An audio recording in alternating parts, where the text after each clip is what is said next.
Need for Speed Checkpoints, a new series where in each episode we'll explore Easter eggs, secrets, hidden references, fun facts, and any other interesting details in the Need for Speed franchise. I'm your host, HokiHoshi, and with that, let's jump right in. For this first Easter egg, we don't have to go too far back in time. The DMC DeLorean was added to NFS Unbound with the Volume 3 update in June of 2023. After completing 12 rounds of link-ups in Lakeshore Online, the car becomes available for purchase in both Story Mode and Online for $45,000. And as you can see, this DeLorean has some Back to the Future inspired customization with a unique spoiler and trunk lid. In that movie, the DeLorean has to reach exactly 88 miles an hour in order to travel back in time, and when that happens, the car leaves behind a fiery trail of tire marks. In Unbound, if you're driving the same car, something very similar happens. Now, you don't need to have the special customization applied or anything, that's just an extra detail the devs snuck in. All you have to do is reach 88 miles an hour in the DeLorean, hold your speed there for at least 3 seconds, and then a trail of flaming tire marks appears behind your car, just like you see in the movies. Now, this isn't the first time we've seen a reference to these movies in racing games. Criterion did it all the way back in 2008 for Burnout Paradise, and we've seen it in Need for Speed before as well. NFS No Limits back in 2020 added the Hundreds DeLorean with its Futures Past update. In this game, the car can't be customized, but it does already come with some Back to the Future parts on it, and the rest of the update is full of other references and nods to the movies. For this next one, we're going back to 1998 for the PC release of Need for Speed 3 Hot Pursuit. This Easter egg does not exist on the PS1 version of the same game. On the course Summit, if you travel to this exact location on the track and slow down to look off to the side of the road, you will find Bigfoot. But it doesn't end there, because the PC version of NFS High Stakes a year later also has the same track, and if you head to that same location, Bigfoot will be watching you here as well. And that isn't the last we see of Bigfoot in Need for Speed.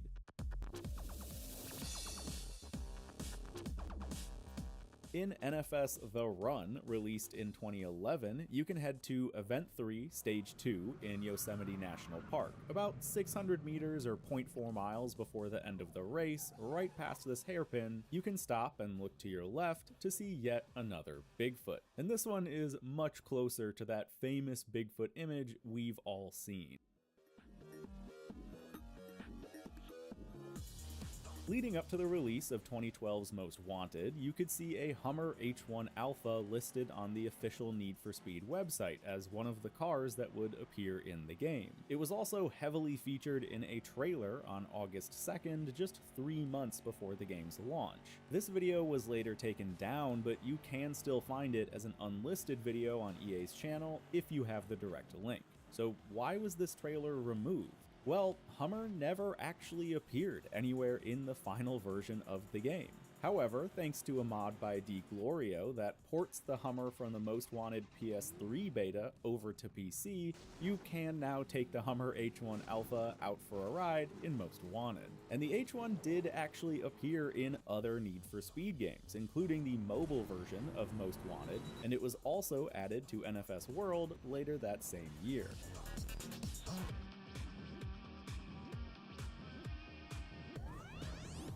In the original Most Wanted from Black Box, you'll unlock progressively higher heat levels for pursuits throughout the story. Heat level 2 becomes available after completing the prologue, level 3 is unlocked after taking down Vic, the number 13 Blacklist racer, level 4 unlocks after defeating Earl at number 9 on the Blacklist, and level 5 unlocks after beating Webster at position 5 on the Blacklist. The only time you see heat level 6 in career mode is in the final pursuit of the game, where you start at level 6 and stay there the whole time. Challenge 68 from the Challenge series is also the only event outside the career that allows you to reach heat level 6, and is the only time where a level 6 pursuit can be evaded. This heat level is also the only time where you'll see undercover federal cruisers being called into the pursuit. There is, however, a somewhat hidden 7th Heat level. To experience this, you need to have the Black Edition of Most Wanted, which adds the exclusive Black Edition challenge number 70 to the Challenge Series game mode. Without mods, this is the only way to see Heat level 7. At this level, the only units that appear are supercharged rhinos. While the standard light and heavy rhinos are meant for roadblocks and head-on ramming, these supercharged variants have pursuit AI attached to them, meaning they will chase you down as well. When you wreck them, they do appear as heavy rhinos in the tracker, because they are essentially heavy rhinos, just with pursuit AI to turn them into supercharged rhinos, which are faster and give an extra 10k bounty when destroyed.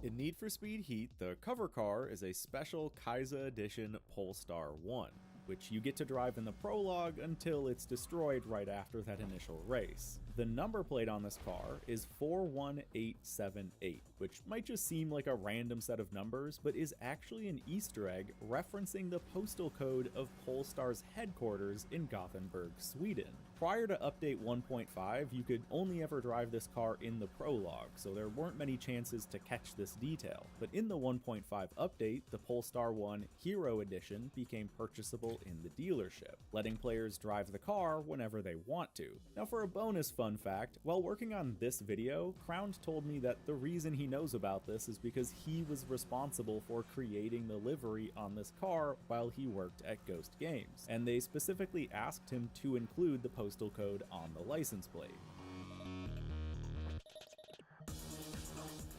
In Pro Street at the Super Promotion race days, if you leave the game running here, you will occasionally hear the announcer say this. All right, attention down there in the car show area. Everybody listen up. Important announcement. I've got a car, little blue car down. I can't tell what it is. License plate NFS CARBN. The little blue car, you'll know it's you because it's got the crazy NFS CARBN license plate. You're parked right in front of the Super Promotions tent. Good deal. No, you got to move it. If you don't move it, somebody's going to move it for you. Get down there right away, please. Thanks. Now this is of course a fun Easter egg nod to NFS Carbon, but Carbon didn't really have many famous blue cars. They probably aren't referencing the starter Camaro or any other stock cars that come in blue from the dealership. If anything, this is most likely Darius's blue and silver Supra that we see in some of Carbon's cutscenes. It's an important enough car to maybe be a fun Easter egg for people in the know, but this is really a vague enough reference to be up to anyone's interpretation as to what the car is that they're trying to reference. If you've played 2010's Hot Pursuit, you have of course seen its title screen, which actually shows a location in the background that exists in the game's map, at 3 Points Road past the airport. In the 2020 remaster, the title screen does take place on that same 3 Points Road, but further along, now passing the satellite array while heading north, which is a fun hint to the player that it's the same game, but things have progressed. And there is actually a third version of this title screen that was never available to the public. This is the Need for Speed Hot Pursuit EA Crew Edition, which was only ever given to employees. This version has unique box art and a special holiday-themed sleeve that's made out of a ton of NFS logos in a sort of snowflake pattern, probably because this was a holiday gift for people who worked on the game. In fact, there's even a message on the inside of the case from the CEO that reads, "Enjoy this custom-built EA Crew Edition of Need for Speed Hot Pursuit. This is an entirely exclusive version of the game. These copies are only for our employees and contain unique bonus content not available anywhere else. I hope you enjoy the game as much as I do." If you boot up this version of the game, you can immediately see that the title screen is completely different, this time taking place on Eagle Crest Road in the snowy mountains to the northeast, obviously to fit in with the holiday theming of this edition. Some of the other menu backgrounds have also been changed to snowy locations in order to keep that theming. And this is, of course, not the only unique and interesting thing about this version of the game. We will come back to this one for future episodes. In Underground 2, there are quite a few events that take place in normally inaccessible areas, the obvious ones being the drag races or URLs that take place at the airport, which is of course not attached to the main world map by any roads. There are plenty of other areas like this too, like the stadium, parkade, or industrial park. When you select these events, the map is zoomed in, so you can't really see where they exist in relation to the rest of the world, but it still hints at the fact that they might exist somewhere based on there being other roads surrounding the event layout. They keep up this illusion on the tracks themselves by always using a facade of the open world in the background, so you feel like you are still in the same map, maybe even the same area, just somewhere tucked away that you can't normally access. However, unfortunately, this is truly nothing more than an illusion. These events do exist in their own maps completely separate from the true open world. They've just recreated a lot of the same buildings and landmarks so that it feels familiar and gives you the impression that you should be somewhere around that same area. Some of these custom event maps go even further than this though. For example, these drag races do show you exactly where they should be located in the open world. When you load in, they start in these huge parking lots, then go through some tricky multi-lane railroad areas, and finish in another big parking lot. However, if you go to this same location in the open world, the map is completely different. It's not even that close to what the drag racing map looks like. So just like with the enclosed circuits at the parkade or the stadium, this drag race is nothing more than an out-of-bounds track masked with familiar surroundings, but for whatever reason they decided to place this within the existing map, even though it doesn't actually exist there. Another location like this is the Bayview Bridge drag race. This event starts by heading into a tunnel that doesn't exist in free roam. Then when we come out of the tunnel on the other side, the bridge itself is long and straight in the drag race, but curves and is much shorter in the open world. And there aren't train tracks on the sides either. You can even tell that the city skylines don't match up between the two versions of this location. When you leave the bridge, the roads are completely different as well, and much straighter in the drag race. Now this next drag race that takes place on the same bridge is really cool. So when you start out, everything matches between the drag race map and the open world, but then past the end of the bridge and into the tunnel, the drag race keeps going straight. Well, in the free roam, you can't go that way because there's construction blocking the road.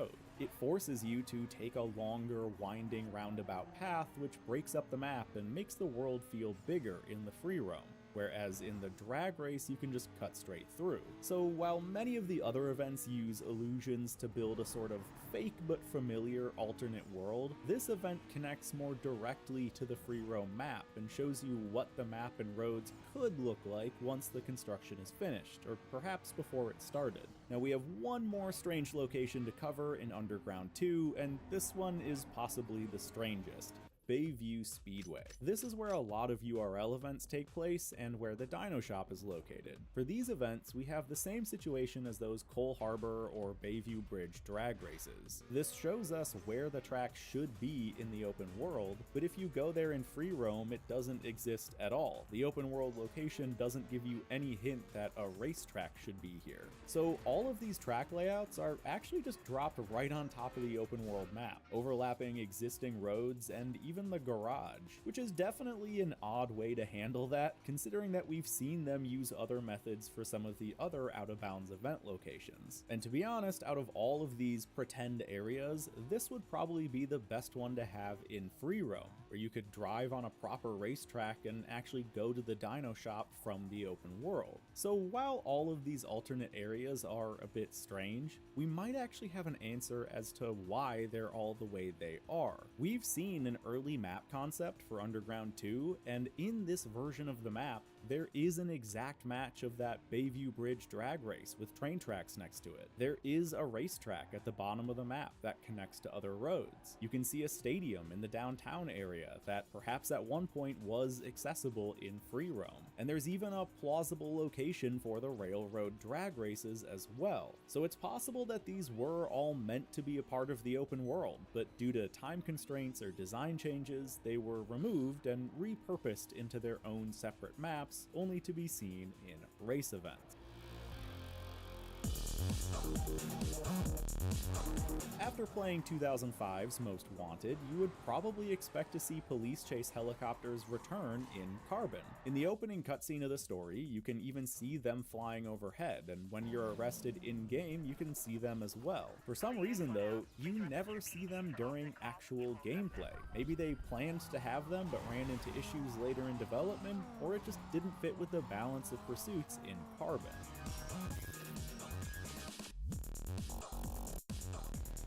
To wrap up this episode, let's take a look at a couple road sign Easter eggs in NFS Heat. There are actually a bunch of these hidden around the world, so we'll come back for more in later episodes, but for now, this one, in the Cloudbank district, states that Red Rock Bridge is 2,791 miles away. And this is a reference to Red Rock Ridge, which is a track that appears first in Need for Speed 3 Hot Pursuit, and then later again in the PC version of High Stakes.